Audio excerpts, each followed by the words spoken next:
दोस्तों, भारत के उड़ीसा राज्य में एक ऐसी मिस्ट्री छुपी हुई है जिसे आज तक वैज्ञानिक भी नहीं समझ पाए हैं। और तो और दुनिया के जितने भी वैज्ञानिक हैं सब इस जगह पर आकर फेल हो जाते हैं। दरअसल दोस्तों, दुनिया में बहुत सारी ऐसी स्पेसिफिक जगह है जहाँ पर नो फ्लाई जोन है, यानी कि वहाँ पर कुछ भी हवा में उड़ने वाली चीज नहीं उड़ सकती। और इस पर हम पक्षियों को नहीं रोक सकते क्योंकि ये आसमान ही उनका घर होता है। लेकिन अगर हम यहीं पर जगन्नाथ मंदिर की बात करें तो वहाँ पर कुछ ऐसा है जो बहुत ही ज्यादा रहस्यमय है, क्योंकि इस मंदिर के ऊपर कोई भी ड्रोन या एयरप्लेन और तो और कोई भी पक्षी क्यों ना हो, ये सभी कभी नहीं उड़ते और पक्षी भी जगन्नाथ मंदिर के ऊपर कभी भी नहीं बैठते। लेकिन सोचने वाली तो ये बात है कि कैसे एक पक्षी ये बात को जानता है कि इस मंदिर के ऊपर से नहीं उठना उसे। और इस मंदिर से जुड़ी बहुत सारी मिस्ट्रीज हैं। एक मिस्ट्री तो ये भी है कि इस मंदिर में जगन्नाथ भगवान 15 दिन के लिए बीमार पड़ते हैं और उस समय के लिए मंदिर के द्वार सभी भक्तों के लिए बंद कर दिए जाते हैं। तो दोस्तों, आज की इस वीडियो में हम आपको 4 धाम में से एक धाम यानी कि जगन्नाथपुरी के बारे में कुछ मिस्टीरियस सी जानकारी देने वाले हैं। और जगन्नाथपुरी का ये मंदिर बहुत ही ज्यादा रहस्यमय है, जिसके बारे में जानकर आप भी काफी ज्यादा हैरान हो जाएंगे। तो वीडियो को पूरा जरूर देखें और वीडियो पसंद आई हो तो वीडियो को लाइक और चैनल को सब्सक्राइब करें। आपने भारत में मौजूद मंदिरों की मूर्तियां तो देखी होगी। वहाँ की मूर्तियां या तो मेटल या फिर स्टोन से बनती है, लेकिन जगन्नाथपुरी के मंदिर में कुछ अलग है और वहाँ पर मौजूद मूर्ति लकड़ी से बनी हुई है। एक्चुअली में 3102 BC में जारा नाम का एक शिकारी शिकार कर रहा था और शिकार करते हुए उसने गलती से श्री कृष्ण के पैर पर तीर चला दिया और उससे श्री कृष्ण की मृत्यु हो गई और वो अपने वैकुंठ धाम वापस लौट गए। और जारा ने फिर श्री कृष्ण का देह संस्कार किया। पर फिर जारा ने कुछ ऐसा देखा कि एक चमकने वाली चीज जली नहीं थी। उस समय जारा उसे देखकर ये समझ नहीं पा रहा था कि आखिर ये चीज है क्या, और वो जाकर उसे बेचने चले गया। लेकिन किसी ने उसे खरीदा नहीं और ना ही हाथ तक लगाया। और लास्ट में जारा ने थक हार कर उसे एक लकड़ी के ऊपर रख कर पानी में बहा दिया। गुप्त साम्राज्य के समय अवंती के राजा इंद्रद्युम्न थे, जो कि विष्णु भगवान के बहुत ही बड़े भक्त थे। उन्हें एक दिन सपने में आकर विष्णु जी ने एक नदी में डुबकी लगाने के लिए कहा और ये भी कहा कि एक लकड़ी के तने में तुम्हें मैं मिलूंगा। और ऐसा सपना देखकर राजा अगले ही दिन उस नदी में डुबकी लगाने चले गए। और ऐसा करने पर राजा को थोड़ी ही दूर नदी पर एक लकड़ी का तना भी दिखा और राजा फिर उस तने को महल में लेकर आ गए। और उसके बाद राजा ने अपने राज्य में से बहुत ही नामी काश्तकारों को बुलाया, लेकिन उनमें से कोई भी इतना सक्षम नहीं था कि वो लकड़ी के तने से भगवान की मूर्ति बना सके। और ऐसा होते हुए बहुत दिन बीत गए थे। तभी एक काश्तकार राजा के महल में आया और उसने राजा से कहा कि ये मूर्ति मैं बनाऊंगा, लेकिन मेरी एक शर्त है। तो झट से राजा ने उससे वो शर्त पूछी, क्योंकि राजा किसी भी कीमत पर वो मूर्ति बनवाना चाहते थे। तो उस काश्तकार ने राजा से कहा कि इससे मूर्ति बनाने के लिए मुझे पूरे 21 दिन का समय चाहिए और मैं चाहता हूँ कि 21 दिन से पहले ना तो कोई मुझसे बात करे और ना ही मुझसे मिले और ना ही मेरे किसी भी काम में विघ्न डालने की कोशिश करे। तो उस समय पर तो राजा ने खुशी खुशी वो बात को मान लिया और काश्तकार ने मूर्ति बनाने का काम शुरू कर दिया। रोज वहाँ पर मूर्ति बनाने की आवाज भी आती थी, पर जैसे ही धीरे धीरे समय बीतता गया मूर्ति बनाने की आवाज आना बंद हो गई। और उस समय ये सोचकर अवंती की रानी को लगा कि शायद काश्तकार भूख प्यास के मारे मर चुका है और इसी वजह से उन्होंने राजा से जिद की उस कमरे को खुलवाने की जहाँ पर काश्तकार के द्वारा मूर्ति बनाने का काम चल रहा था। इसके बाद थक हार कर राजा को रानी की बात माननी पड़ी और जब उन्होंने दरवाजा खोला तो उन्हें दिखा कि वहाँ पर कोई भी काश्तकार नहीं था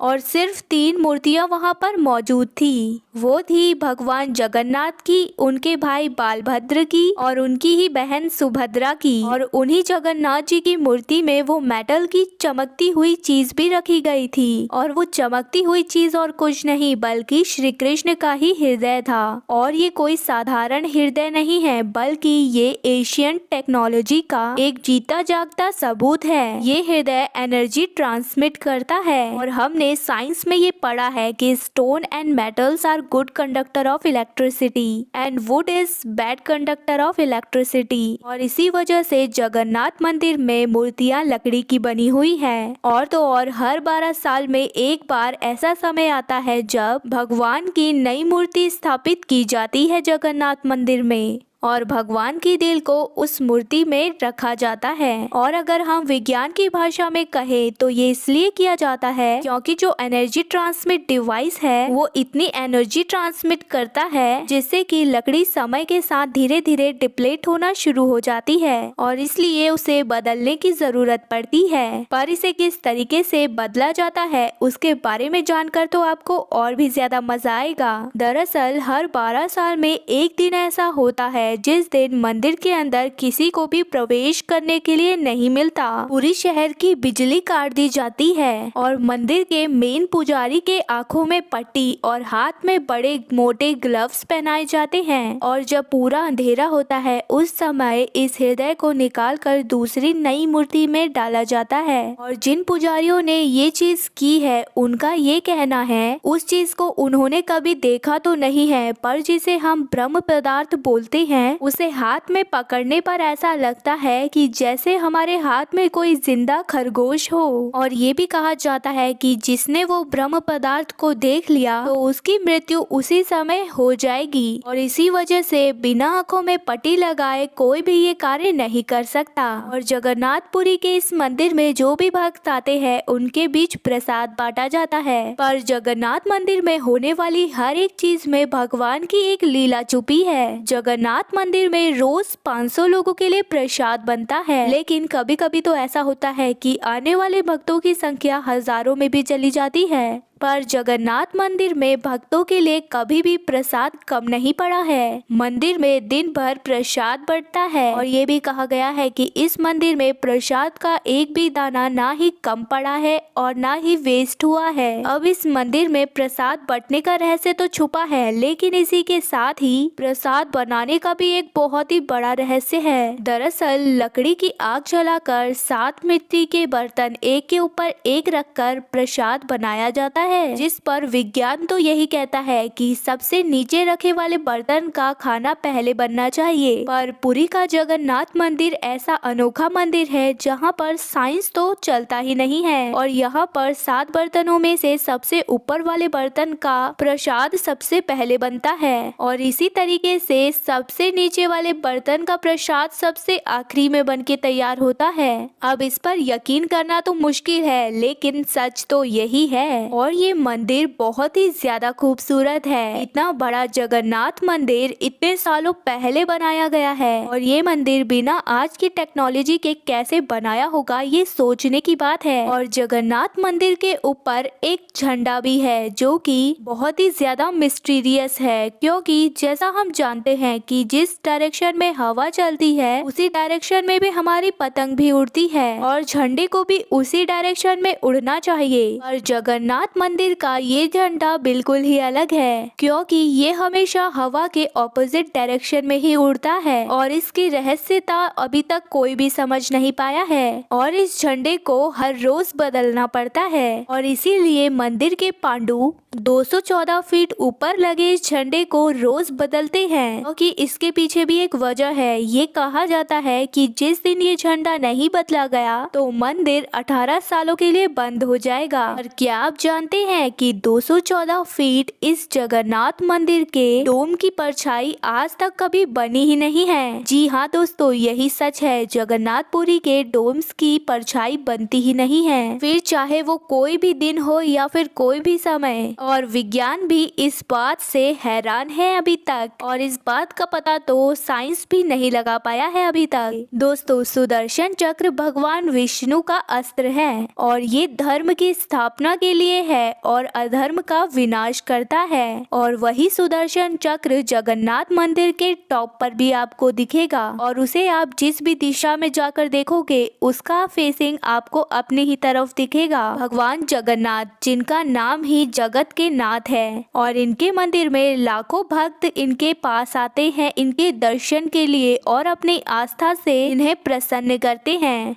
पर ये एक ऐसा मंदिर है जिसमें सिर्फ हिंदुओं को दर्शन करने की अनुमति है और अगर किसी और धर्म का मनुष्य यहाँ पर आए तो उसे यहाँ के दर्शन सिर्फ बाहर से करवाए जाते हैं और बाहर से ही उन्हें दर्शन करवा के भेज दिया जाता है, लेकिन उन्हें अंदर आने की अनुमति नहीं होती। और ऐसा ही एक बड़ा एग्जाम्पल है हमारी ex prime minister Indira Gandhi, पर क्योंकि वो फारसी है, हिंदू नहीं, और उन्हें उनका सरनेम फिरोज गांधी से मिला है, इसलिए उन्हें भी जगन्नाथ मंदिर के दर्शन बाहर से ही करवाए थे। और बस इतना ही नहीं, बल्कि 2005 में थाईलैंड की प्रिंसेस महाचक्री सिंधोन को भी हिंदू धर्म का ना होने की वजह से जगन्नाथ मंदिर में एंट्री नहीं मिली थी और उन्हें भी जगन्नाथ भगवान के दर्शन बाहर से करवाए गए थे। और इस मंदिर का अभी तक का सबसे बड़ा चढ़ावा 78 लाख रुपए है, जो कि स्विट्जरलैंड की महिला ने चढ़ाया था। लेकिन इतना बड़ा चढ़ावा चढ़ाने के बाद भी क्योंकि वो हिंदू नहीं है, उन्हें दर्शन बाहर से ही करने पड़े। और तो और पुरी में जगन्नाथ भगवान की रथ यात्रा भी निकलती है और ये पूरे 9 दिन का त्योहार होता है, जिसमें कि भगवान जगन्नाथ, उनके साथ देवी सुभद्रा और बालभद्र को गर्भगृह से निकालकर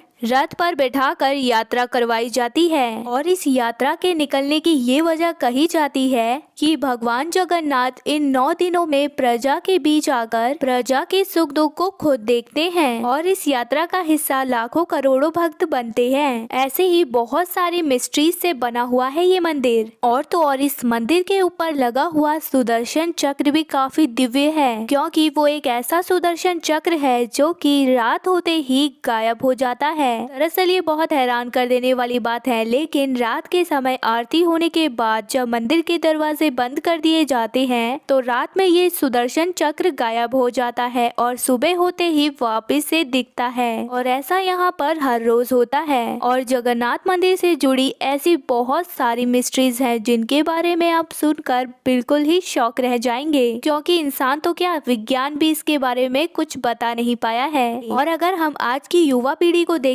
तो कहीं ना कहीं हमें बस यही देखने को मिल रहा है कि आंखें बंद करके वो किसी भी कल्चर और किसी भी ट्रेंड को प्रमोट कर देते हैं और वेस्टर्न कल्चर पे तो बिल्कुल निर्भर ही हो गए हैं और भूल ही गए हैं कि हम किस धर्म से बिलोंग करते हैं। और वो ये भूलते चले जा रहे हैं कि हम उस हिंदू धर्म से हैं जिन्होंने की संस्कृति, परंपरा और सभ्यता की स्थापना की है। और ये हमारा सनातन धर्म ही हमारा गर्व है। और अगर आपको वीडियो पसंद आई हो तो वीडियो को लाइक और चैनल को सब्सक्राइब करें। मिलते हैं ऐसे ही अमेजिंग टॉपिक के साथ हमारी नेक्स्ट वीडियो।